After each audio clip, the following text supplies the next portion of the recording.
कथा का चतुर्थ दिवस है। माँ आदिशक्ति, माँ पार्वती, माँ जगतजननी जगदम्बा अम्बा, भगवान देवती देव महादेव जी के साथ में दिया है। एक तारकासुर असुर का वध करने के लिए भगवान शंकर शक्ति का साथ में।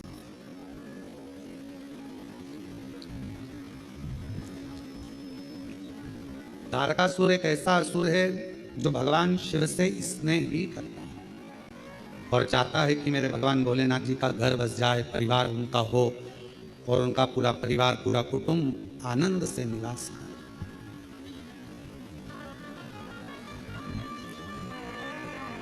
जो जगत में दूसरे के लिए अच्छा सोचता है, एक ना एक दिन परमात्मा उसके लिए अच्छा करता है।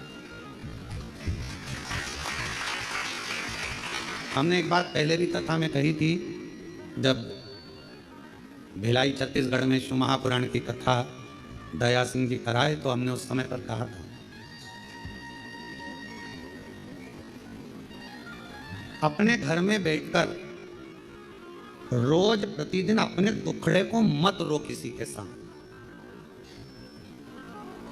कोई दूसरा व्यक्ति तुम्हारे दुखड़े सुधार सकता है क्या? तो फिर हम दूसरों का अपना दुखड़ा क्यों रोए? मेरी बहू ऐसी, मेरा बेटा ऐसा, मेरी सास ऐसी, मेरा ससुरा ऐसा, मेरी ननंद, मेरी भाभी, मेरी देवरानी, मेरी जेठानी, या कोई दुखड़ा तुम्हारा है, तुम दिन भर यदि अपने घर में रहकर अपने दुखड़ों को रोते रहोगे तो तुम्हारा दुख समाप्त होने वाला नहीं है। क्यों? भगवान प्रतिदिन अपने घर के बाहर सुख को, लक्ष्मी को, संपदा को, वैभव को, नंदी को रोज भेजते हैं। और हमारे घर में हम अगर पुराने दुखड़ों को रोज रोएंगे तो हमारा सुख हमारे घर में कभी प्रवेश नहीं करता और दुख जिंदगी भर बना ही रहता है। अपने दुखड़ों को रोना बंद करो, परमात्मा का भजन करो, अच्छा सोचो, अच्छा विचार करो। मुझे मालूम है मेरा शंकर भगवान अच्छा कर देगा, मेरा शिव जी मेरी झोली भर देगा, मेरा भोले बाबा मेरे पर करुणा करेगा, मेरा शंकर भगवान मुझ पर दया करेगा। अच्छा सोचिए, दुख तो आ गया, तकलीफ मिटे। षडानंद कार्तिकेय बाबा के प्रागट्य का कारण केवल इतना था, थोड़ा प्रेशर बढ़ाओ भाई, बाकी का तो ठीक है। प्रागट्य का कारण केवल इतना था कि शिव जी का परिवार बसे, भगवान शंकर का पूरा परिवार बसे। और शिव जी ने क्या वचन दिया है? आद्य शक्ति दुर्गा भवानी को भगवान शंकर वचन देते हैं, पार्वती तूने मेरी आराधना करी है और मुझे पाया है। जो मनुष्य मेरे शिवालय में जाकर, मेरे मंदिर में जाकर एक लोटा जल चढ़ाता रहेगा, मैं उसके परिवार का सदस्य बन जाऊंगा और उसके दुखड़े मेरे होंगे और मैं उस दुखड़ों को मिटाता रहूंगा। आप घर में रहकर दूसरों की निंदा मत करो। आप घर में रहकर कोई आपके पास में आकर कहे उसने ऐसा कर दिया, अरे भैया हमारे घर में निंदा विंदा मत करो, हमें निंदा सुनना नहीं, तुम अपने घर जाओ, वहां निंदा करो। दुख है, माना बेटे की शादी नहीं हो रही, माना बेटी की शादी नहीं हो रही, माना बच्चे नहीं हो रहे, माना ये दुखड़ा है वो हम किसके सामने रोए? कभी कोई आया तो उसके सामने कहने लगे भगवान कोई बताओ, कुछ लड़का बताओ, लड़की बताओ, कोई कारण बताओ। ये हम सबको दुखड़े कर रहे हैं। और शिव पुराण कह रही है कि वो दुखड़े हम बार बार अपने घर में अगर रोते रहेंगे तो हमारे घर में कभी सुख नहीं आएगा, सुख बाहर से ही चला जाए। बाहर से सुख को घर के अंदर लाना है तो दुखड़ों को रोना बंद करो। कोई पूछे तुम कैसे हो? बहुत बढ़िया। सीहोर वाला वो कुबरेश्वर बाबा है ना, उन्होंने मेरा हाथ पकड़ लिया, अब दुखड़ा मिट रहा है मेरा, अब दुखड़ा। क्यों? पहले तुम्हारे पाँव दुखते, अब तो बाबा की कृपा से मैं बहुत ठीक हो गई हूँ, थोड़ा थोड़ा चल भी रही हूँ। मतलब तुमने दुखड़ा रोना बंद कर दिया तो सुख भगवान करने लगा। अब ये मेरा गुणगान कर रही है, अब मुझे जाना पड़ेगा। अब ये सबसे कह रही है कि मेरा पाँव ठीक कर दिया, तो अब मुझे ठीक करना पड़ेगा, नहीं तो लोग हंसेंगे, इस पर नहीं मुझ पर ताना कसेंगे, इसलिए दुखड़ा मुझे ठीक करना ही पड़ेगा। अच्छा सोच, अच्छा। हम दुखड़ों से रोना बंद करेगा।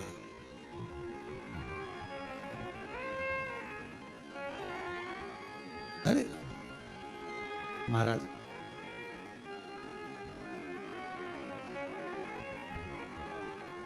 और जिस दिन अच्छी सोच, अच्छा विचार, अच्छी बुद्धि, अच्छा चित्त, अच्छा मन तुम्हारा भीतर से होने लगेगा तो शिव भी तुम्हारे लिए अच्छा करना प्रारंभ कर देगा। अच्छा, मानव का शरीर कब काम का है? जब वो शिव जी की साधना करे।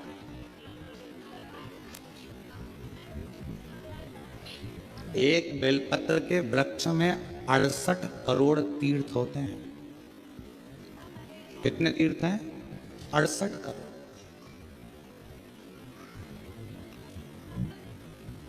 एक बेलपत्र के वृक्ष के अंदर 68 करोड़ तीर्थ होते हैं। और जब हम एक बेलपत्र तोड़कर शिव जी के मंदिर में लेकर जाते हैं, शंकर भगवान को जब हम बेलपत्र समर्पित करते हैं, और जब बेलपत्र समर्पित करने के बाद एक बेलपत्र हम अपने लिए औषधि के रूप में लेकर आते हैं, तो लोग पूछते हैं कि शिव जी पे चढ़ा बेलपत्र क्यों खाना चाहिए?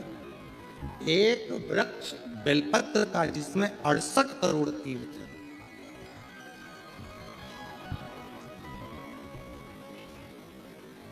हम तो 68 करोड़ तीर्थ कभी नहीं गए, पर आप लोगों में से हो सकता है कि कोई होकर आया हो तो बात दूसरी, पर आज भी फुल कॉन्फिडेंस से कहते हैं कि हम एक बेलपत्र के वृक्ष की परिक्रमा करते हैं, उसके चरणों में जाते हैं और एक बेलपत्र उठाकर जब हम शिव जी को चढ़ाते हैं तो 68 करोड़ तीर्थ का पुण्य हमारे भाग्य में आ जाए।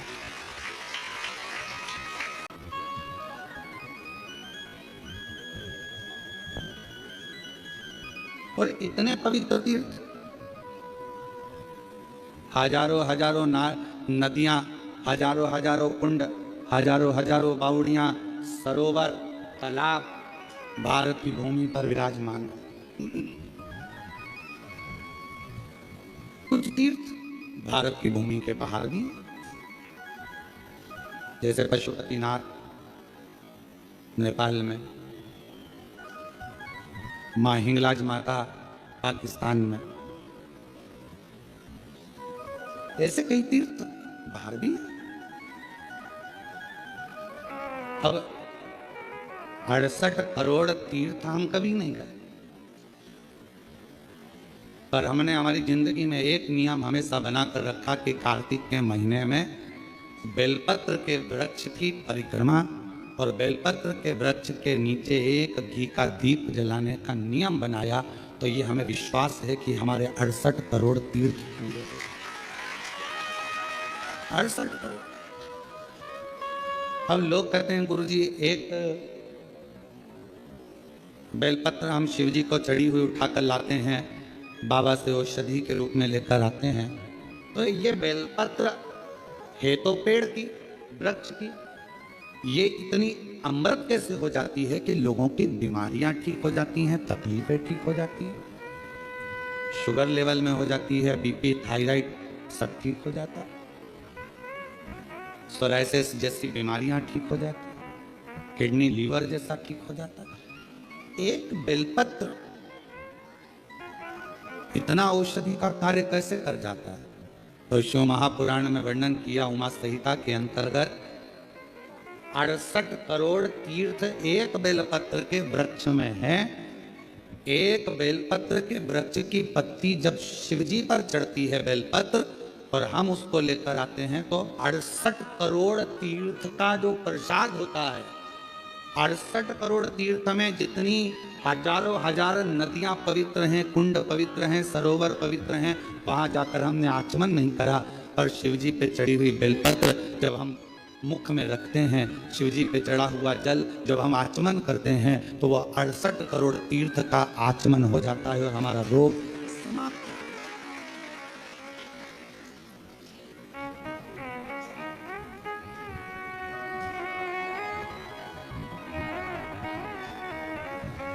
68 करोड़ तीर्थ।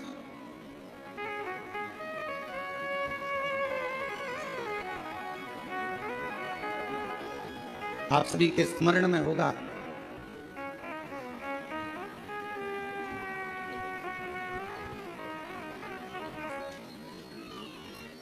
एक माता देवी भागवत कहती है, मां ललिता, जिसको स्वयं भगवान ब्रह्मा, स्वयं भगवान नारायण, स्वयं भगवान शिव, स्वयं इंद्र, गरुण, वरुण, सारे देवता, माँ जगज्जनी जगदम्बा अम्बा दुर्गा भवानी का एक स्वरूप भंडासुर को मारने के लिए प्रकट कर दिया।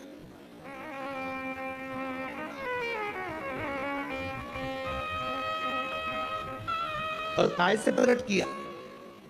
मां ललिता अम्बा को कैसे प्रकट कर लिया? तो कहा मां ललिता अम्बा को प्रकट करने के लिए भगवान नारायण ने बेलपत्र के वृक्ष की छांव में तप किया हजारों वर्ष तक। ब्रह्मा जी ने साधना करी हजारों वर्ष तक बेलपत्र के वृक्ष की छांव में। इंद्रदेव ने तप किया हजारों वर्ष तक बेलपत्र के वृक्ष की छांव में। आज इस व्यासपीठ से हम कहें आप सभी को, जितने भी श्रोता श्रवण कर रहे हैं कथा को ऑनलाइन, आस्था चैनल पर, फेसबुक, यूट्यूब पर या बाबा कुबेर भंडारी की इस भूमि पर,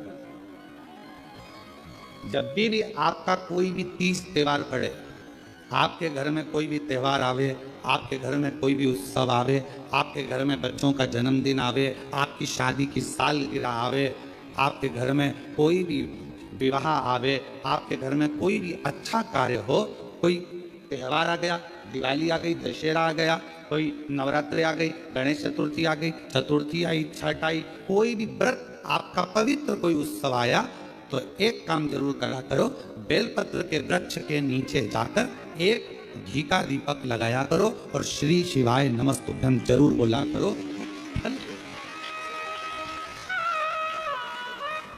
एक घृत का दीप बेलपत्र के वृक्ष के नीचे अगर आप एक क्षण के लिए भी बैठे हो तो वो फल देगा।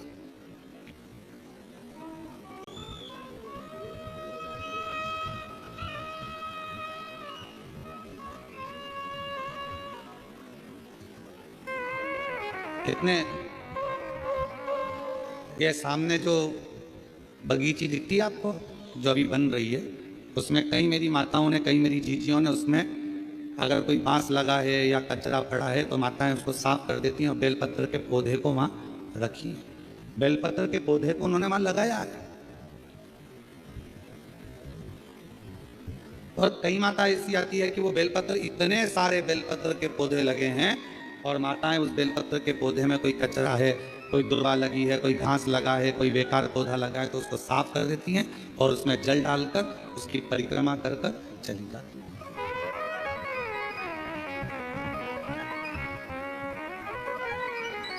कई माताओं की आदत है पीछे जो बेलपत्र की बगीची है वहां जाकर परिक्रमा कर ले। एक बेलपत्र के वृक्ष के अंदर 68 करोड़ तीर्थ विराजमान है और वह 68 करोड़ तीर्थ का फल हम जब भगवान शंकर, यहां तक कहा, कई लोगों की आदत रहती है पहले जल चढ़ाने से पहले शंकर भगवान के शिवलिंग पर अगर बेलपत्र रखी है तो उसको हटा देते हैं। शिव महापुराण की कथा कर रही है, अगर शिवलिंग के ऊपर बेलपत्र चढ़ी हुई है, चढ़े रहने दो, फूल हैं, आप उसको हटा सकते हो, मना नहीं।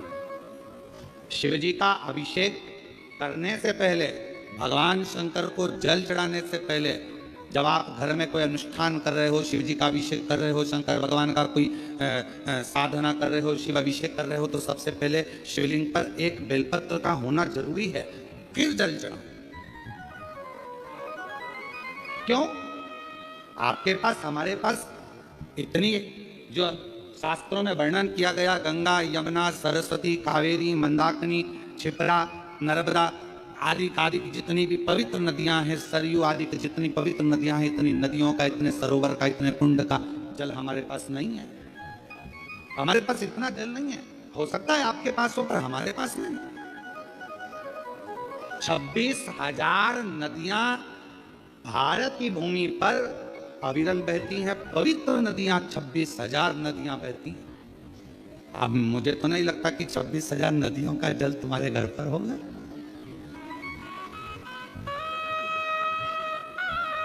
और हो तो हमारी तरफ से आपको दंडवत प्रणाम, ना माने। पर हम एक बात बिल्कुल छाती ठोक कर कह सकते हैं कि वो 26,000 नदियों का जल हमारे घर में है। कैसे? हम शिव जी पर एक बेलपत्र चढ़ाकर जल चढ़ाते हैं और वो जल लेकर आते हैं तो वो जल 26,000 नदियों के जल के बराबर।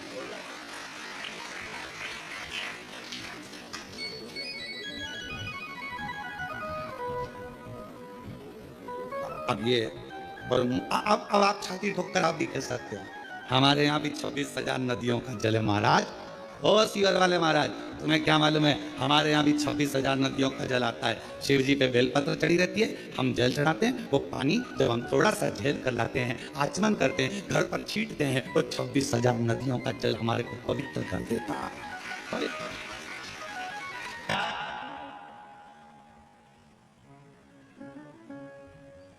जहां पर पति और पत्नी के संबंध बेकार हो जाते हैं, विवाद हो जाता है, अदालत में बात पहुंच जाती है, परिवार वालों पर दहेज का केस चालू हो जाता है, कहीं ना कहीं किसी ना किसी रूप में कार्रवाई चालू हो जाती है, पति पत्नी में वापिस प्रेम को बढ़ाया जाए।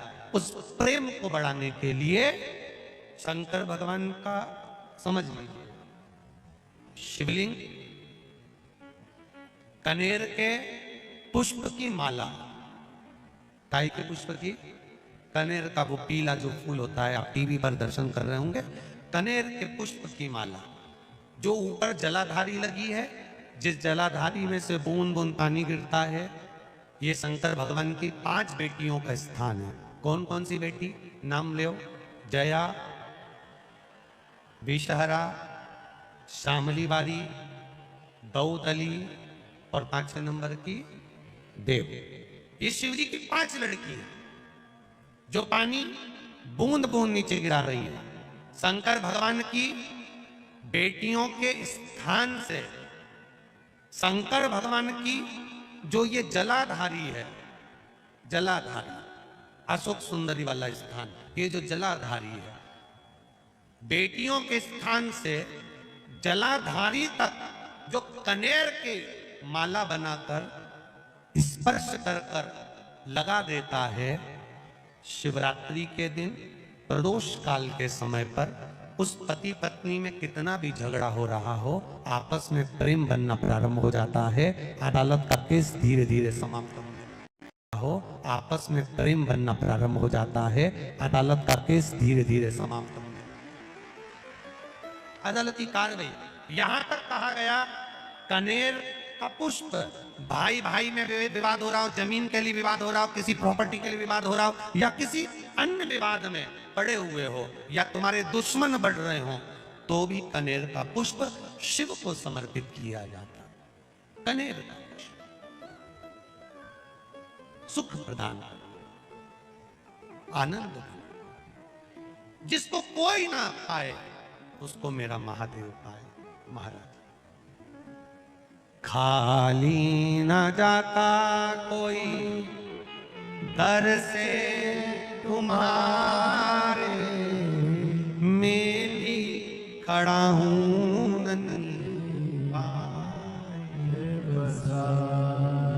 अपने हृदय से लगा लो, लगा लो, गिरा जा रहा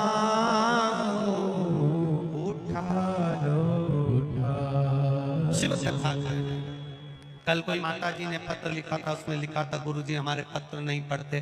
पत्र बहुत सारे रहते हैं, हम प्रयास करेंगे कल की कथा में आपके पत्रों को भी लिया जाए। नए पत्र आएंगे, उसके साथ आपके पत्र भी कल की कथा में हम लेंगे, प्रयास करेंगे भगवान शिव की कथा करें।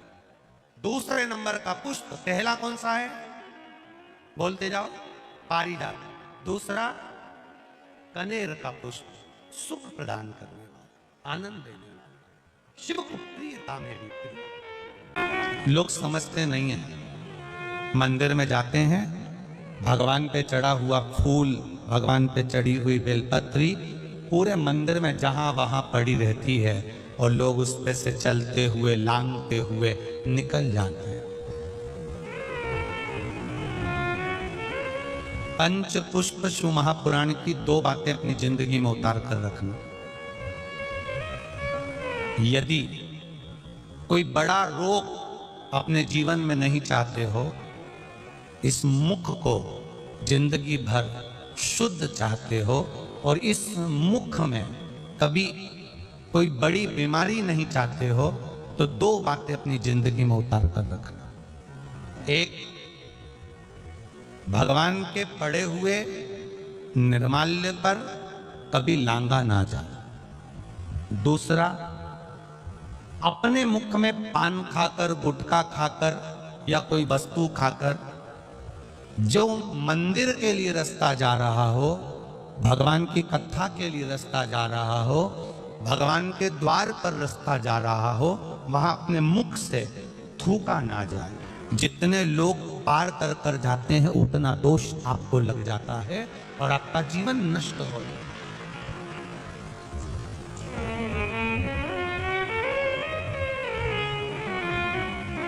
बीच पथ पर जिस मार्ग से भगवान शंकर का शिवालय जा रहे हो, जिस मार्ग से भगवान के मंदिर जा रहे हो, जिस मार्ग से अगर कोई नारी, कोई पुरुष, कोई बच्चा, कोई बूढ़ा, कोई व्यक्ति 1 लोटा जल लेकर भी अगर भगवान के मंदिर जा रहा है, उस मार्ग पर, बीच मार्ग पर अगर कोई थूकता है और उस थूक को जितनी बार लोग लांग कर मंदिर के द्वार तक जाते हैं, उतना उतना रोग इस शरीर के अंदर बढ़ता चले जाता है। इसलिए हमारे यहाँ पहले के समय में, आज के लोगों को तो स्मरण है कि नहीं है, पहले तो थूकने के लिए भी एक पीक दान होता था जिसमें थूका जाता था। आज के जमाने में तो आदमी पूरी पृथ्वी को पीक दान बना कर रखा है, जहां मर्जी पड़ती है वहां थूक देता है।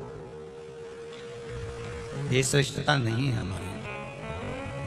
ये वसुंधरा, ये पृथ्वी, ये वसुंधरा, ये भूमि माता, ये पृथ्वी माता, जिसकी गोद में हम पाल पोस कर बड़े हुए हैं, जिसका दिया हुआ अन्न हम पा रहे हैं, जिसके आनंदमय आशीर्वाद से हम अपनी जिंदगी जी रहे हैं, इस पृथ्वी को भी नमन करना चाहिए, नमन, प्रणाम करना चाहिए। हम हमेशा कहते आए हैं, आज फिर कहते हैं, जिसकी बंजर भूमि पड़ी हो, जिसमें अनाज भी नहीं होता हो, बहुत मेहनत कर ली है, उस भूमि में कुछ नहीं होता, लोगों ने कह दिया इस भूमि में कुछ नहीं होता, ये जमीन बेकार है, ये जमीन बेकार है, ये जमीन बेकार है। आपसे निवेदन करना चाहेंगे, किसी मंदिर का निर्माल्य जो शिव जी पर चढ़ा हो, इकट्ठा हो गया हो, उस मंदिर के निर्माल्य को एकत्रित कर लो, डलिया में भर लो और पूरे पूरे भूमि पर उस निर्माल्य का खाद बनाकर उस पूरी जमीन पर आप उस निर्माल्य के खाद को थोड़ी थोड़ी दूर पर इतना इतना खड्डा खोद कर बाबा के उस निर्माल्य को डालना प्रारंभ करिए। क्यों? क्योंकि उससे भूमि की उपज देवाधिदेव महादेव की कृपा से अपने आप बढ़ना प्रारंभ हो जाएगी। उसको रखो, डालो।